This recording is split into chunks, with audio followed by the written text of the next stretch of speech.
Well, the plug-in season is definitely upon us. There's flash sales, 24-hour sales, best monthly price, 95% off, 100% off, 200% off.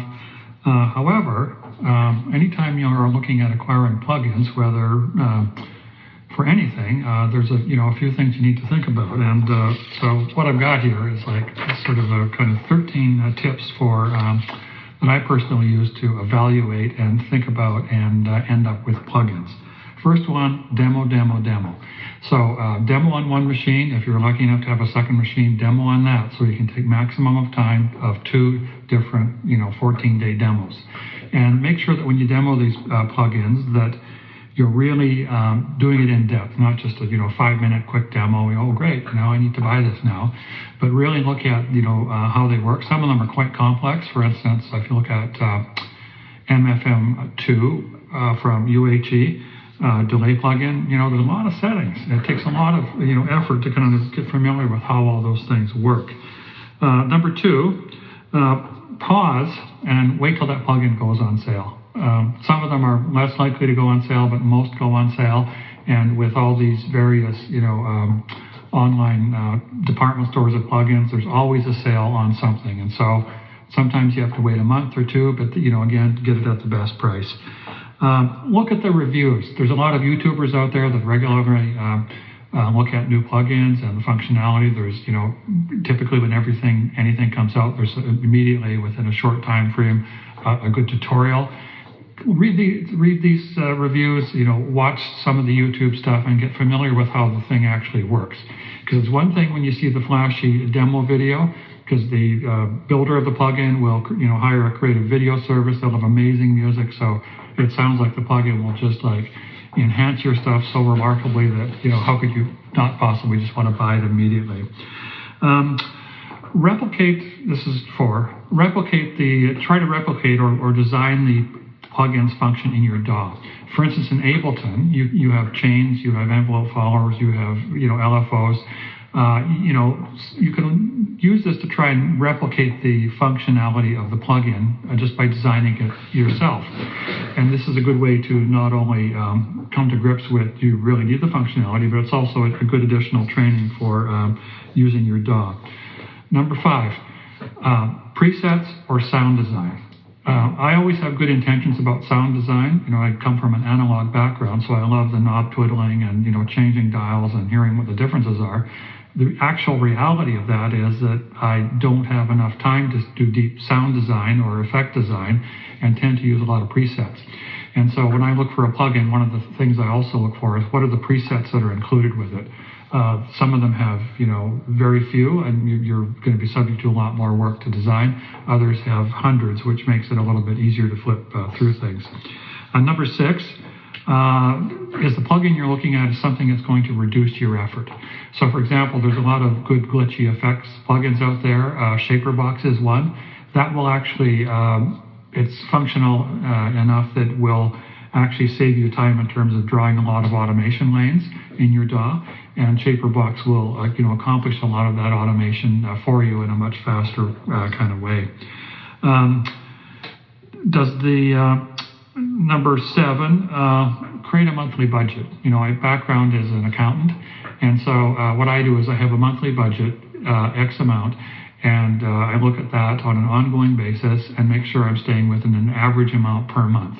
And so that helps you, keep within your budget, because these things are not cheap, and there's also upgrades to consider, because upgrades can be, a significant portion of the original cost, and depending on the company, the frequency can vary from, annual to every couple of years. So you have to consider all aspects of that.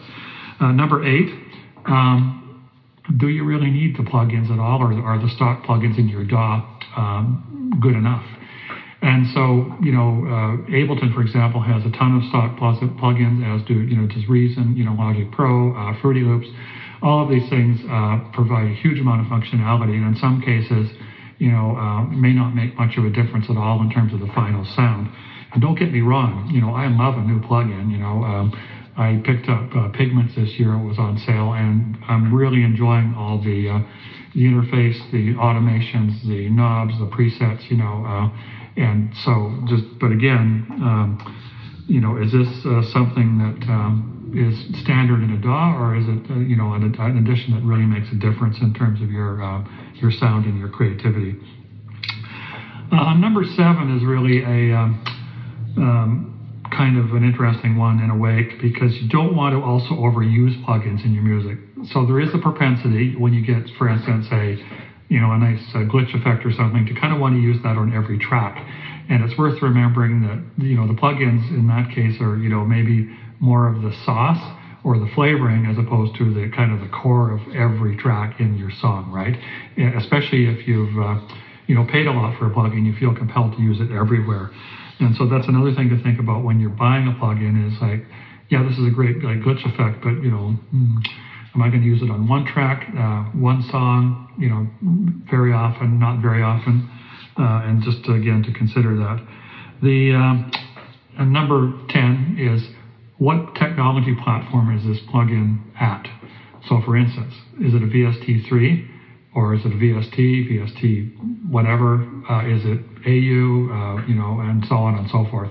I personally, there's a couple of plugins out there that I'd like to get right now, but they're still on just VST and not VST3. And I kind of feel that it's better on those ones to wait till it's more current in terms of the platform. Because again, you would think that if it's just VST right now, that if there is any kind of long-term software development strategy for that plugin, there would be a VST3 release, at which point it would make more sense to purchase, because it's on a current platform. Number 10 is, these things go on sale, but watch out for the ridiculously low prices, because sometimes those ridiculously low prices could indicate that the software company is actually deprecating that plugin and they're no longer going to support it. And we had a recent example of that with Iris 2. Where it was announced that there's going to be no more future development on that plugin, and that it will eventually run out of support. Another thing to think about when you're buying a plugin is, do you go to the plugin department store, like Plugin Alliance or Plugin Boutique or one of these other mega stores out there, or do you purchase directly from the developer? If all things are equal, I will often purchase from the developer, because that means that the developer is actually getting paid a little bit more for their work, and they're not having to provide that cut to the middle person, right? And sometimes too, Arturia, for example, just released a bundle, their augmented trio bundle, that was only $99 for existing customers. Now, that wouldn't have worked if you had bought Arturia products through Plugin Boutique, but only if you bought products directly from Arturia, and that was a pretty good deal for $99 for all those three products. And the last one, number 13, is, and this is not a slight against the individual developer of a plugin, but when you are buying a plugin, I tend to want to use the plugins for a long period of time. And so I kind of try to figure out, like, is this company that's selling this, is this a one-person shop in terms of the software, or is it a company? And usually with a company, there, quite frankly, will be more longevity over time in terms of upgrades and other products that they make that also might have the same interface and also be easier to use. And so it's half a dozen of one, half a dozen of the other, I guess, in terms of this. And again, it's not a slight against individual developers. Some of them are quite good, but just like any other software out there, you are more vulnerable if that developer decides to no longer want to continue to work on that product. And so anyway, that's a few tips. The usual, social type stuff. Comments. Follow, subscribe, and show some love. And thanks for your time.